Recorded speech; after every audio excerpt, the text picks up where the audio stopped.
Have you noticed that the more available you are, the less people value you? Some people only see you when you step away. But why does this happen?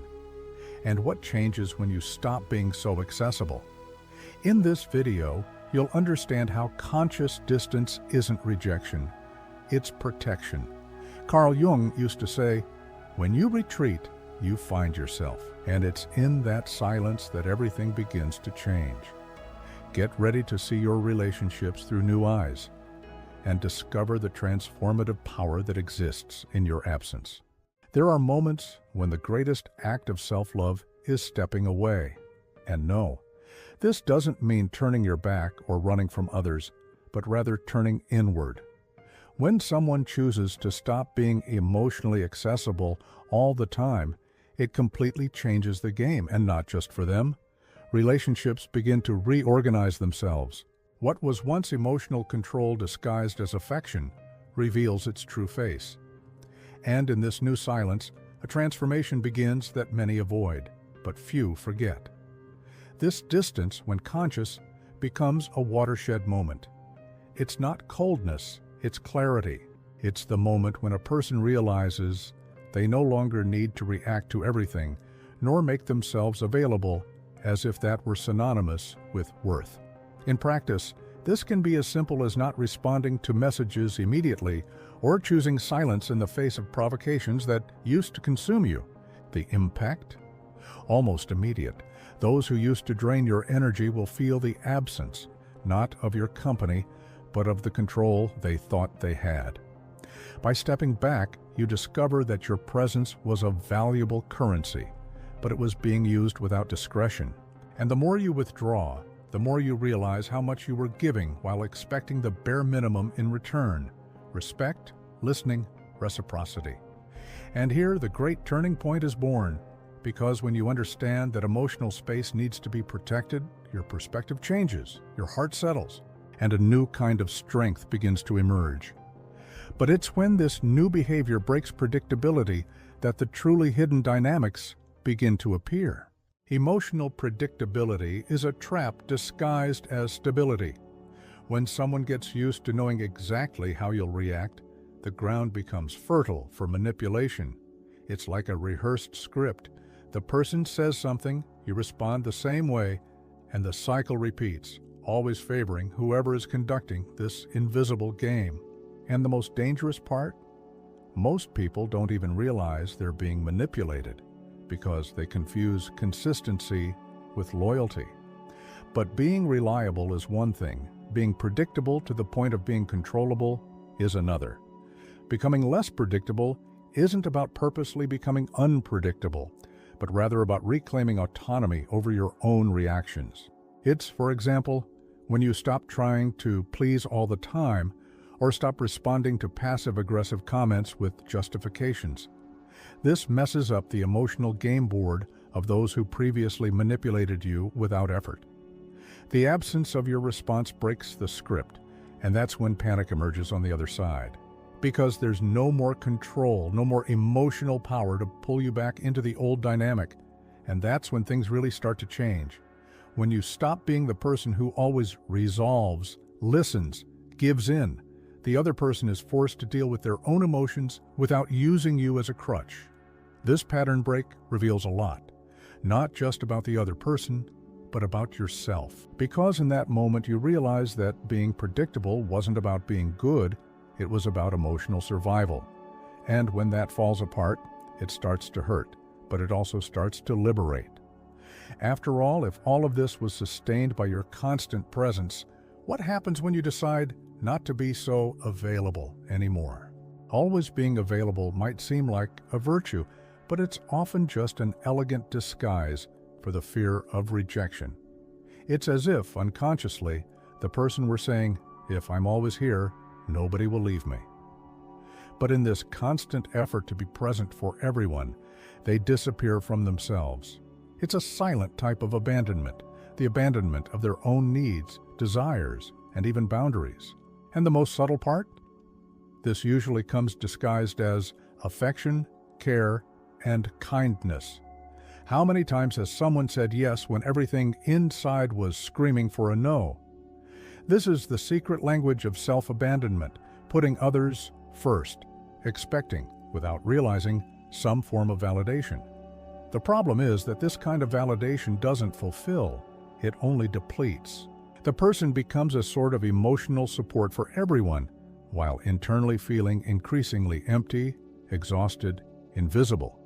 And in this vacuum, resentment grows against others, but mainly against oneself. That's where the danger lies.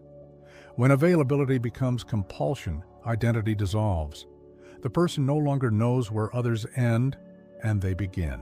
The antidote starts with awareness, realizing that the world doesn't fall apart when they say, "I can't today," or when they simply decide to rest without guilt.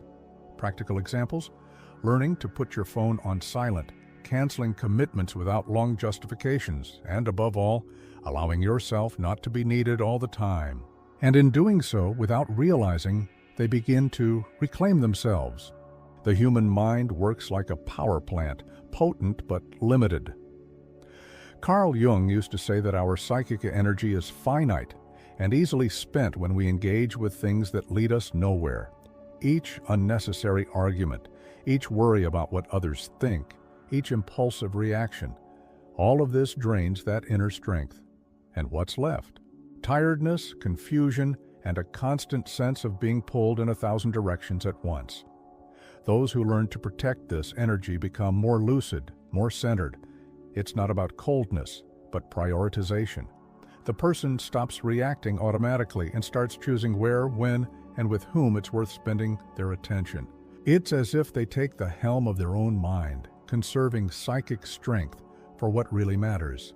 An example? Instead of countering empty criticism, they choose silence, and this silence, by the way, soon becomes power. There's something liberating about realizing that not every stimulus deserves a response, and even more, that not responding is also an active choice. This realization changes everything because it makes clear that by refusing to enter battles that aren't yours, you preserve your vital energy. This saved strength can be redirected to create, plan, reconnect, and that's when space opens for an even greater power, which begins to emerge from within, but which only flourishes in the silence of non-reaction. Silencing yourself isn't about keeping quiet out of weakness. It's about choosing where your voice is worth gold. Strategic silence, the kind that seeks neither punishment nor passivity, has an almost magical effect. It disarms. Those who expected confrontation find themselves lost. Those who depended on your reaction to justify their own chaos find themselves facing a mirror. Suddenly, the absence of response transforms into the most powerful response. This type of silence isn't common. It's trained. It requires emotional discipline and a firm intention not to feed into the other person's game. By refusing the invitation to emotional theater, you remove the stage and spotlights. This destabilizes those who were trying to manipulate through provocation. And in this moment, a new type of strength begins to consolidate. A strength that doesn't shout, doesn't prove, just observes. In relationships, this posture changes the rules. What was once a predictable cycle of reaction and blame transforms into a field of presence and maturity. A clear example: when someone tries to blame or provoke you, you take a deep breath, look them in the eyes, and simply don't engage. This by itself already initiates a transformation process in the other person. And of course, following this, something even more revealing emerges about the roles we often accept without realizing. Many people don't realize it, but by always being available, they begin to serve as a screen for other people's dramas. Other people's emotions are dumped as if they were yours. It's as if, from being present so much, you become a character in a script you didn't even help write. People stop seeing who you are and start seeing only what they need you to be. In this theater, the strong friend, the always ready shoulder, or the conflict resolver become fixed roles and exhausting ones. This projection is subtle but powerful. The person who seeks you out to vent may not be seeing you at all. They are just using your emotional space as a dumping ground. Over time, you begin to feel an emptiness, as if you're too present in others' lives and absent from your own. That's where you lose the thread of identity, trading authenticity for approval. And when you try to step out of the role, discomfort comes from those who got used to it. Breaking away from this isn't selfishness, it's emotional sanity. A good start? Observe, in which relationships do you feel you need to act? Which dialogues drain you even without direct conflict? Do a simple exercise. Write down these roles. Naming them already helps weaken the illusion. And with that clarity, it becomes easier to understand how emotional unavailability can actually be the beginning of deep healing. When someone stops responding as before, the environment changes. That silence that previously seemed like absence actually reveals how much your presence was sustaining others' emotions. The person begins to realize they weren't just a listener, they were a pillar. And by withdrawing that invisible support, the other is forced to deal with their own helplessness. It's like removing the training wheels from others' emotional bicycle. Balance becomes a challenge. This conscious distancing might seem abrupt, but it's strategic. By no longer engaging in repetitive dramas, you break patterns that fed on your reaction. The manipulator loses ground, the needy person loses their echo, and you gain clarity. Those who really care try to understand. Those who were just using your presence as a tool begin to distance themselves on their own. It's in this emotional vacuum that truths begin to appear. And often those who previously sought you out to unload begin to look at themselves with more responsibility. You, in turn, begin to feel a relief you didn't know you needed. And this new configuration makes room for something that seemed distant, a silent but deeply regenerative transformation. There is a type of rebirth that makes no noise. It happens in silence, when all external demands cease and the mind finally finds space to breathe. It is in this interval that you realize how much of your own identity was diluted in others' expectations. The distance, which seemed like a cold gesture, reveals itself as a return home, not physical, but internal. And what sprouts from this place is a firmer, more rooted and lucid presence. In the absence of stimuli, the mind reorganizes itself. Emotional chaos settles, like dirt in a glass of water, and what was once cloudy begins to clear. Many discover in this process that they don't need noise, validation, or constant presence to feel whole. This solitude, far from being punishment, becomes fertilizer for the blossoming of true individuation, a kind of peace that no longer depends on external control to exist. In this new state, responses change. What used to affect you now seems small. What was once urgent becomes irrelevant. And the presence you offer to the world gains weight because it comes from a whole place, no longer fragmented. But there's something even more powerful born from this process, something that profoundly changes how others come to see you. When someone stops being always available, their presence begins to carry new weight. What was everyday becomes special. What was predictable becomes mystery.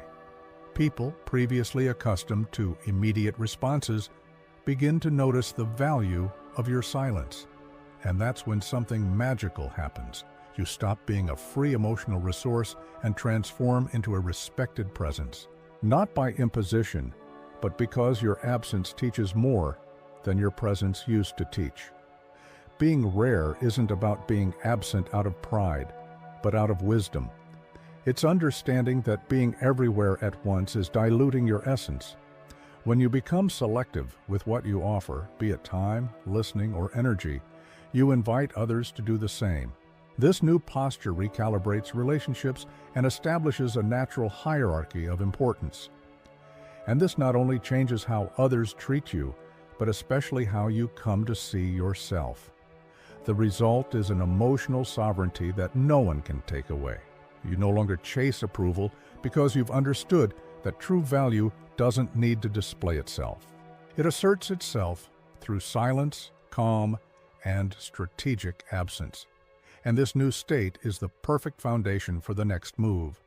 establishing clear, firm, and most importantly, liberating boundaries. Establishing boundaries isn't about pushing people away, but about getting closer to yourself. It's when you learn to say no without feeling guilty, like someone finally taking the reins of their own life. The truth is that those who live explaining themselves live diminishing themselves, and the more we try to justify our absence, the more we deny our own need for rest, silence, and reconnection. Absence needs no defense when it comes from integrity.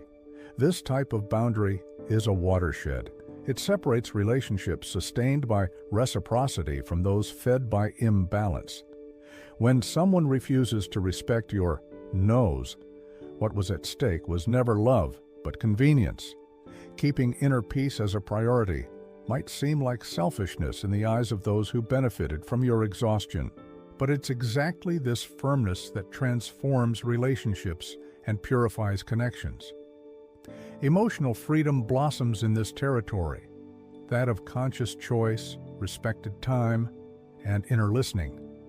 The person who learns to set boundaries frees themselves from invisible chains and begins to live no longer for the other, but with the other, in harmony, not servitude. And from this point, a new life is born, where self-worth guides the steps and the world begins to respond in a different way. Now that you understand the transformative power of becoming less accessible, how about starting to apply this in your daily life? What boundaries can you establish today to preserve your peace and energy? Ask yourself, where have you allowed yourself to be excessively available and, in doing so, forgotten to take care of yourself? Change begins with small actions. Don't be afraid to say no and step away when necessary. This is a sign of self-value. Now, it's up to you. Has the time come to really put yourself first? True transformation begins with this simple yet profound step. If you felt this video resonated with you, subscribe to the channel and turn on notifications so you don't miss anything that's still to come. And take the opportunity to also watch the video that will appear on your screen about how establishing boundaries can be the key to a lighter life.